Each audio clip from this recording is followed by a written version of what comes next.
La montagne, il y a quelque chose d'étrange. Elle nous attire et en même temps, elle nous rappelle immédiatement que nous ne sommes pas grand-chose face à elle. Là-haut, il n'y a plus vraiment de confort, plus de raccourcis, plus de bruit autour de nous. Il y a le vent, le silence, l'effort et ce sentier qui continue, parfois sans nous demander si nous sommes prêts. Quand on part aux randonnées, on pense souvent au sommet, à la photo qu'on prendra là-haut, à la fierté d'avoir réussi, à cette sensation extraordinaire d'avoir dépassé nos propres limites. Mais avez-vous déjà regardé celui qui marche devant vous? Celui qui connaît le chemin, celui qui s'arrête parfois quelques secondes pour observer le ciel, le terrain, le groupe, celui qui semble avancer naturellement alors que derrière lui, chacun lutte avec son souffle. Aujourd'hui, j'ai envie de parler de ces hommes et de ces femmes qu'on remarque parfois trop peu, nos guides de montagne. Ces personnes qui ne sont pas là pour vivre notre aventure à notre place, mais pour nous permettre de la vivre dans les meilleures conditions possibles. Et avant tout, j'ai simplement envie de leur dire merci. Nous avons parfois une drôle de façon de regarder la montagne. Nous voyons le sommet, le guide, lui, voit le chemin. Nous voyons une belle pente, lui voit le terrain. Nous regardons le ciel et nous disons quelle belle journée. Lui se demande déjà est-ce que le temps va tenir. Parce que derrière chaque randonnée réussie, il y a énormément de choses que nous ne voyons pas. Le guide connaît le terrain, il connaît les passages délicats, il sait quand il faut accélérer et surtout quand il faut ralentir. Il observe les visages, les pas qui deviennent plus lourds, le silence d'une personne qui commence à fatiguer. Il remarque parfois notre épuisement avant même que nous l'admettions. Et dans ces moments-là, il est là, une main tendue, un conseil, quelques mots pour assurer, parfois même simplement un regard qui dit « Continue, tu peux le faire ». Et puis il y a cette chose essentielle qu'on oublie facilement. Le guide aussi est humain. Il ressent le froid, la fatigue, le vent, le manque de sommeil, l'altitude. Lui aussi peut avoir une mauvaise journée. Lui aussi peut avoir besoin de souffler. Et pourtant, il continue. Parce qu'à partir du moment où il prend la responsabilité d'un groupe, il ne marche plus uniquement pour lui. Il marche aussi pour vous. Pour que votre randonnée ne soit pas seulement une belle histoire, mais une histoire qui se termine bien. Alors, oui, à tous ces guides qui connaissent les sentiers, parfois mieux que nous ne connaissons nos propres chaussures, merci. Merci pour votre expérience. Merci pour votre patience. Merci pour votre vigilance. Merci pour ces petits gestes que nous ne remarquons parfois même pas. Et surtout, merci de nous rappeler qu'en montagne, savoir avancer est important, mais savoir revenir l'est encore davantage. Mais justement, parce que nous les respectons, il faut aussi parler d'une chose, une réalité toute simple. Le guide n'a pas de super pouvoir. Il peut connaître la montagne, il peut avoir de l'expérience, il peut savoir lire un sentier, anticiper certaines difficultés et garder son calme quand les choses deviennent compliquées. Mais il reste humain.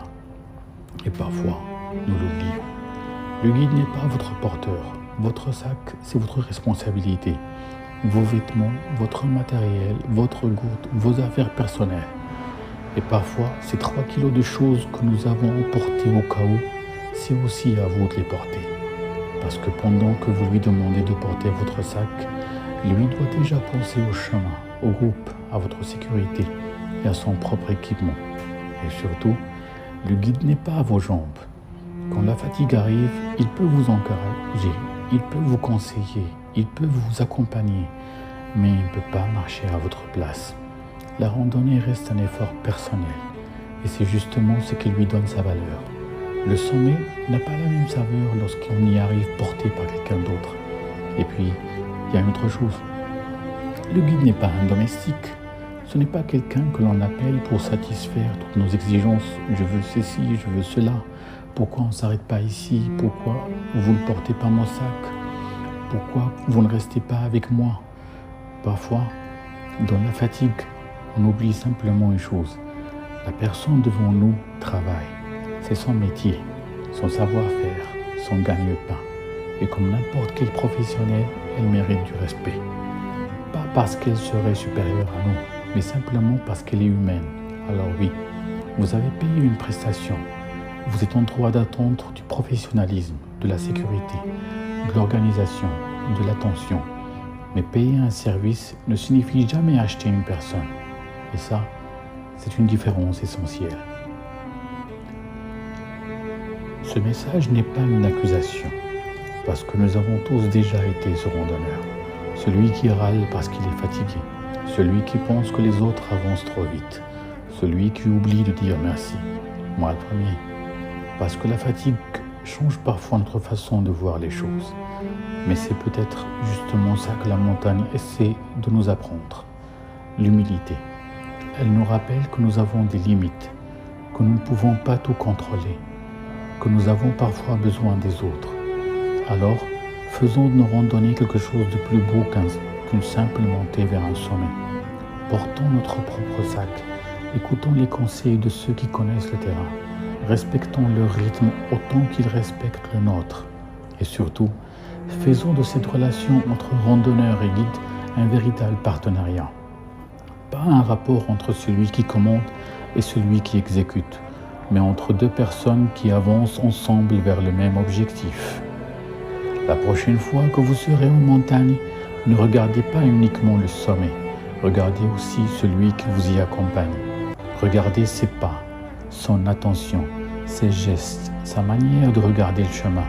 Et lorsque vous arriverez là-haut, avant de sortir votre téléphone pour prendre la photo, tournez-vous vers lui et dites simplement merci. Pas pour avoir porté votre sac, pas pour avoir marché à votre place, mais pour avoir partagé avec vous son expérience, pour avoir veillé sur le groupe, pour avoir contribué à transformer quelques kilomètres de sentier en un souvenir que vous garderez peut-être toute votre vie. Parce qu'au fond, un bon guide ne vous emmène pas simplement vers un sommet, il vous aide à y arriver par vous-même. Alors oui, portez votre sac, marchez avec vos propres jambes, respectez votre guide, respectez vos compagnons et surtout respectez la montagne, car elle ne nous appartient pas. Nous sommes simplement de passage. Et peut-être que la plus belle chose que nous puissions laisser derrière nous, ce n'est pas notre empreinte sur le sommet, c'est notre respect sur le chemin. À tous les guides de montagne, merci. Et à tous ceux qui prennent le chemin avec eux, bonne randonnée.